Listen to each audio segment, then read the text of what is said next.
Chapter 49, Initiation. The uninitiated are those who believe in nothing except what they can grasp in their hands, and who deny the existence of all that is invisible. Socrates. The word initiation or initial denotes a beginning, but for many ritualistic traditions, one gets initiated after they have progressed through lesser degrees and rituals. In Amwork, one must undertake a year of study and self-performed rituals called atrium degrees before they can be initiated into the 9 temple degrees and 3 Illuminati degrees. The first Mormon rituals are baptism in water, confirmation, also known as baptism by fire or the gift of the Holy Ghost, weekly consumption of the Holy Supper, more commonly called the sacrament, and priesthood ordination for males. After going through these rituals, members that are considered worthy can enter an LDS temple for their ritual initiation called the endowment. The ritual is divided into 2 parts. First, the initiatory, where one receives sacred undergarments and is anointed with water and oil, and a new name. The second part is a dramatization of creation and the Garden of Eden, followed by secret handshakes and passwords. It is during the second half that men and women are endowed with priesthood power and set apart to be priests and priestesses in the hereafter. The rituals of Amwork and the LDS Church, as well as other fraternal and initiatic traditions such as Wicca, OTO, the Grange, etc., are very Masonic in nature. That is to say, they share many commonalities like theatrical dramatizations, grips, passwords, moral lessons, mysteries, and grandiose titles that are given to the candidates. A Mason must also begin by receiving preliminary degrees before reaching the sublime degree of Master Mason, or 3rd degree. Yet, as discussed in the previous chapter, the symbolism of the 3rd degree is similar to that of baptism, and it is only after that that Masons can petition to join other rites with higher degrees. But the Masons are far from being the oldest organization to perform these types of rituals. The rituals are symbolic teachings and magic formulas that have spanned the earth since prehistoric times. The Masons inherited traditions from the Christian mystics that we call the Knights Templar. The Knights Templar were exposed to Sufi mystics in Arabia and documents from the Jewish Temple Mount where secret rites and rituals were performed for the Israelites during the time of King Solomon. The Templars wore a red cross as their symbol, which links them to an older group of initiates called the Brotherhood of the Rosy Cross, the original Rosicrucians.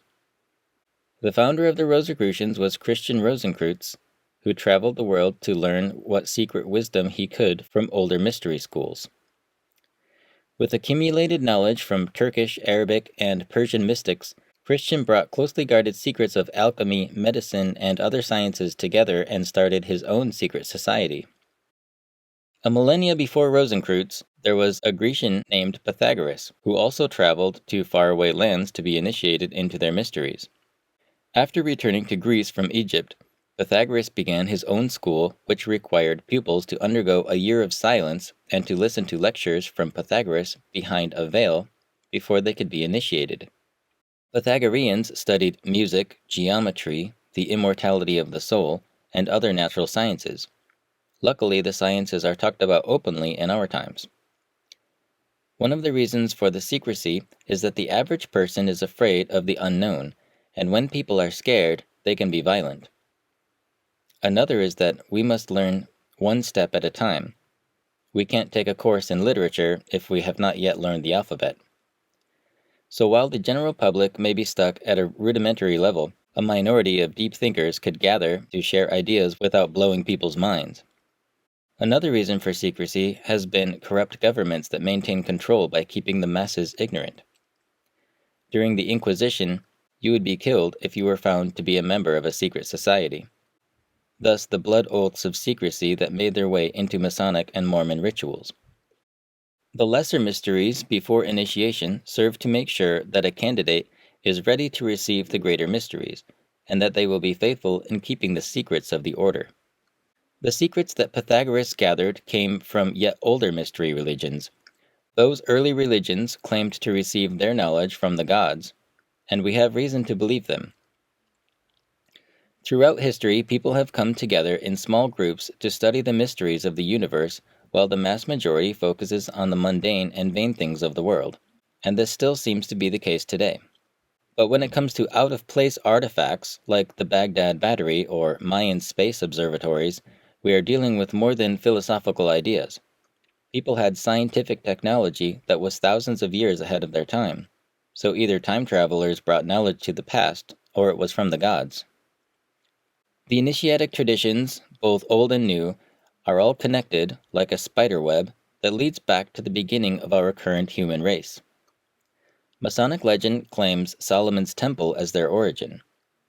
Amorc claims connection to Pharaoh Akhenaten and a union of mystery schools based out of Egypt. LDS claim their rituals date back to Adam and Eve.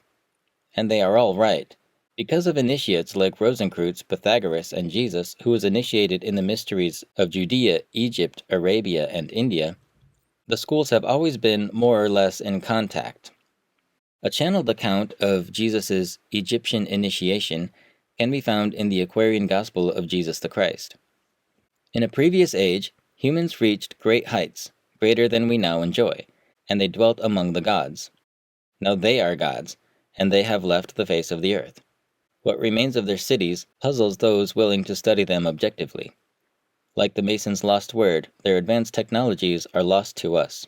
But knowledge has been given to a select few who the gods decided to initiate, such as Moses, the Buddha Siddhartha, the apostles of Jesus, and others.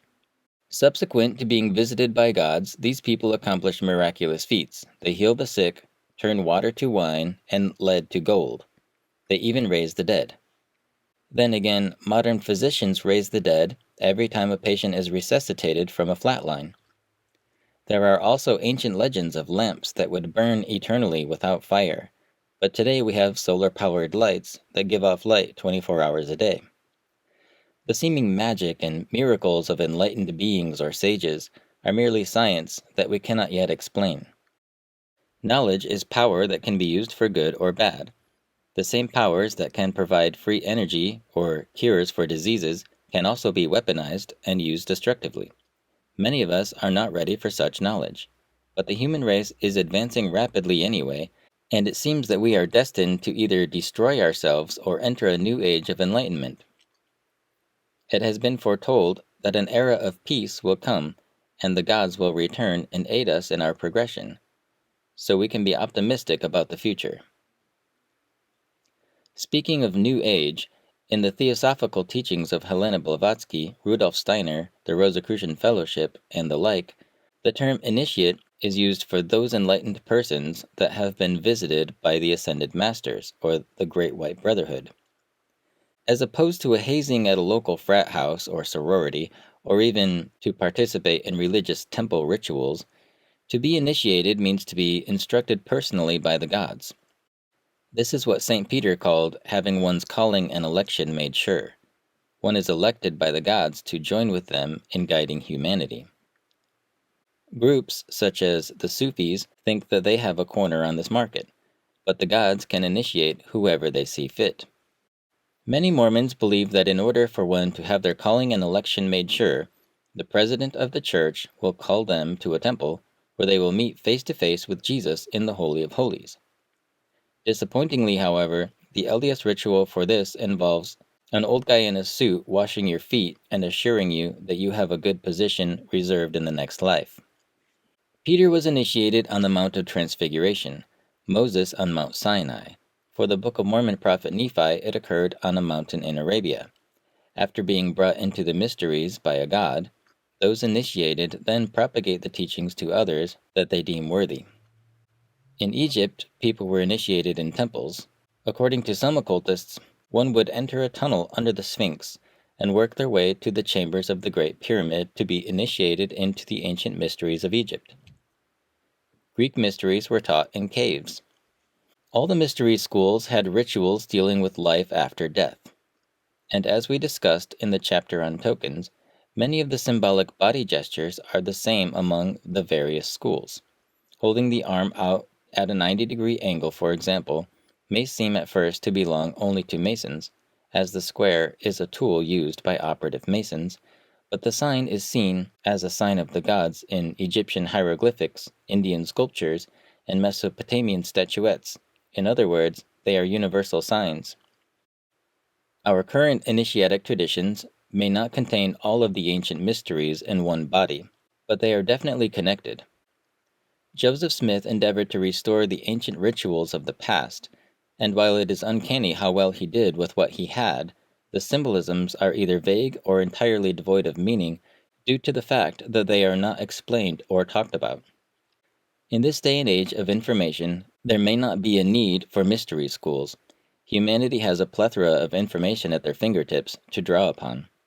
If secret words and hand signs are necessary in the afterlife, anyone with an internet connection can learn them. Jewish Hakkalah literature is similar to Merkaba literature and, to an extent, the later Kabbalah writings. They deal with such topics as ascending to the various heavens above the earth, how to greet the angels upon entrance to each world, and the vehicles used for ascension. Brigham Young said that the purpose of the LDS Temple Endowment is to receive all those ordinances in the house of the Lord which are necessary for you after you have departed this life, to enable you to walk back to the presence of the Father, passing the angels who stand as sentinels, being able to give them the key words, the signs, and tokens pertaining to the holy priesthood, and gain your eternal exaltation in spite of earth and hell. These signs and tokens are alluded to in Doctrine and Covenants when Smith is told how to tell a good angel from a bad one. And again, when Smith is on the Susquehanna River and a devil came as an angel of light, but Michael the archangel came to detect the devil's fraud and send him away by using the signs of the priesthood.